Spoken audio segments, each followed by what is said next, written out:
नमस्कार, मेरा कोटिशः प्रणाम और धन्यवाद इस मंच को, मंच पे आसीन सभी कविजनों को। जैसा कि मेरे बारे में बताया गया कि मैं एक वैज्ञानिक हूँ, मैं माइक्रोबायोलॉजिस्ट हूँ और मुझे ये कभी एहसास नहीं था कि मैं लिखने लगूँगी। इस सिलसिले की शुरुआत कुछ यूँ हुई कि मुझे कुछ ऐसी हेल्थ इश्यूज़ हुए कि जिसकी वजह से मैंने 12 साल बिस्तर पर काटे और उस दौरान एक समय ऐसा आया कि अपने भाव को व्यक्त करने के लिए मैंने ये तय किया कि अब और आंसू नहीं बहेंगे, कुछ लिखा जाएगा। ये नहीं जानती थी कि जो मैं लिख रही हूँ वो कभी कविता का रूप ले लेंगी, लेकिन लिखती रही, क्योंकि कितना आप कष्ट शेयर करें किसी से। तो मैं लिख के कागज़ों पे या अखबारों के किनारे पे या किसी रजिस्टर के हाशिए पे लिख के उसको डस्टबिन में फेंक देती थी, ये सोच के कि ये मेरी भाव की अभिव्यक्ति हैं। बहुत धनी हूँ किस्मत की कि ऐसे परिवार में मैंने जन्म लिया कि जहाँ पिता बहुत ही विद्वान, वो भी वैज्ञानिक हैं लेकिन साहित्य के पुजारी भी रहे हैं, माता भी साहित्य की पुजारी रही हैं। तो उन्होंने एक दफ़ा देखा कि कुछ मेरी हैंडराइटिंग जो उस वक़्त बहुत बिगड़ गई थी, क्योंकि मेरे हाथ पैर की क्षमता चली गई थी, तो उनको लगा कि मैं उस वक़्त मास्टर्स कर रही थी कि कहीं मेरे नोट्स कहीं डस्टबिन में तो नहीं चले गए। तो उन्होंने वो जो गुड़मड़े पेजेस थे उनको निकाला और खोला और देखा कि उसमें मैंने बहुत सुंदर कुछ लिखा हुआ है। क्या मुझे बिना बताए मेरे पिता ने धीरे धीरे करके मेरे वो सारी चिंदियों को इकट्ठा करना शुरू किया। इसीलिए मैं ये कहती हूँ कि मैंने कविताएं कभी लिखी नहीं, वो मेरे पास खुद ब खुद चल कर आई। मैंने उनको सिर्फ कागज़ों के मकान में जगह दे दी और उनके नाम और पते लिख दिए। जब मैंने अपने पिता से ये जिरह की कि ये मेरी कविताएं नहीं हैं, ये मेरे वेदना की अभिव्यक्ति है, तो उन्होंने बड़े अच्छे ढंग से मुझे समझाया कि तुम भूल गई। हमारे घर में सुमित्रा नंदन पंत और महादेवी वर्मा का बहुत आना जाना था कि कैसे उन्होंने कहा है कि वियोगी होगा पहला कवि, आह के मुख से निकला होगा कवि का पहला गान, निकल कर नैनों से चपचाप बही होगी कविता अनजान। ये तुम्हारी कविताएं हैं और इन्हें छपवाया जाए। शायद यही नियति में लिखा होगा और फिर ये कविताएं पुस्तक के रूप में आई। जैसे मैंने कहा कि इनको घर मिला। मैं इस पुस्तक से 2 या 3 वो कविताएं पढ़ना चाहूँगी जो आपको मेरी उस वक़्त की मनस्थिति बताएंगी और बताएंगी कि कैसे ये धीरे धीरे मेरे पास आने लगी। जिस कविता ने मुझे बहुत नाम दिया अपनी इस विधा में, सबसे पहले वो पेश करना चाह रही हूँ। जी, स्वागत। दर्द भरे रेगिस्तान में नंगे पाँव के निशान दिखाई दिए तो लगा कि जीवन यहीं है, यहीं कहीं है। दर्द भरे रेगिस्तान में नंगे पाँव के निशान दिखाई दिए तो लगा कि जीवन यहीं है, यहीं कहीं है। सहसा जब उन निशानों पर अपने पाँव पड़े तो पता चला कि वो मेरे ही पाँव के ठहराव थे। क्या बात।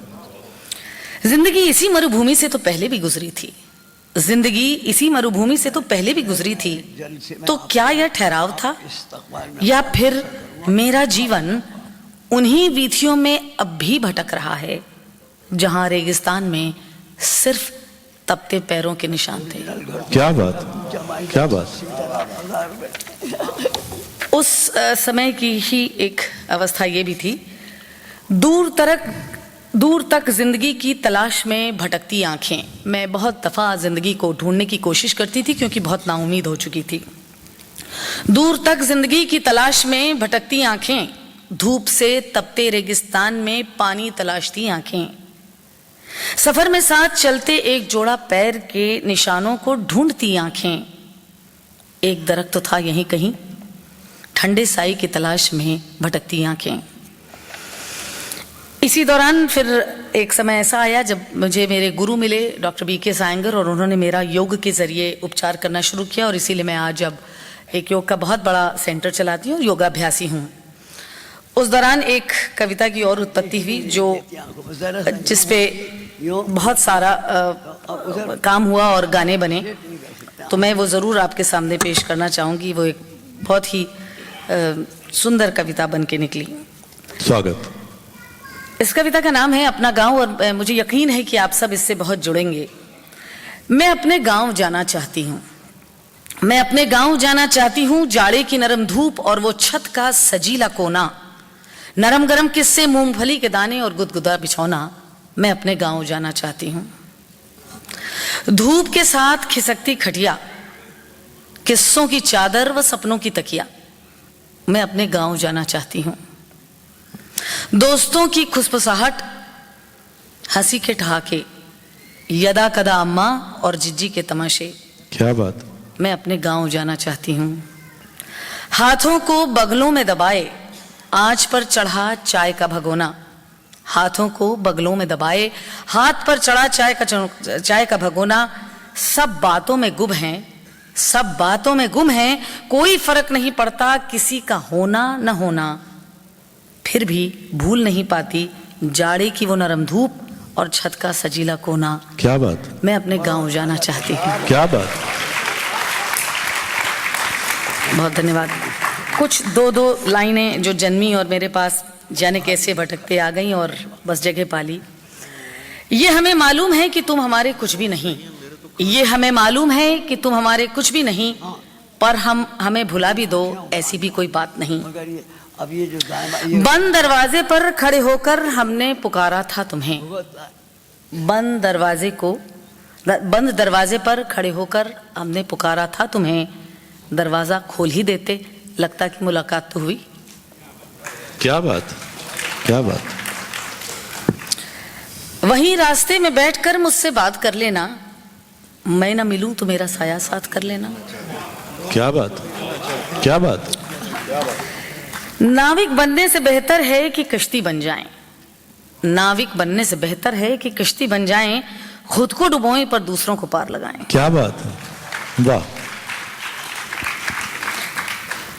हमसे दूर रहकर जी सकते हो तो जी लो, हमसे दूर रहकर जी सकते हो तो जी लो, मगर मरकर तो उसी मिट्टी में साथ मिलना है। क्या बात। क्या बात। वहीं रास्ते पर चिराग जला जाना, वहीं रास्ते पर चिराग जला जाना। न हो दिए तो उम्मीद दिला जाना, मुझे रोशनी तो मिल जाएगी। बुझी हुई इच्छाओं में प्यार की उम्मीद जगा जाना। न हो तुम्हारे पास अगर कुछ भी, कहीं एक मुस्कान छिपा जाना। वहीं रास्ते पर चिराग जला जाना। क्या बात। क्या बात। बहुत बहुत धन्यवाद। जी जी।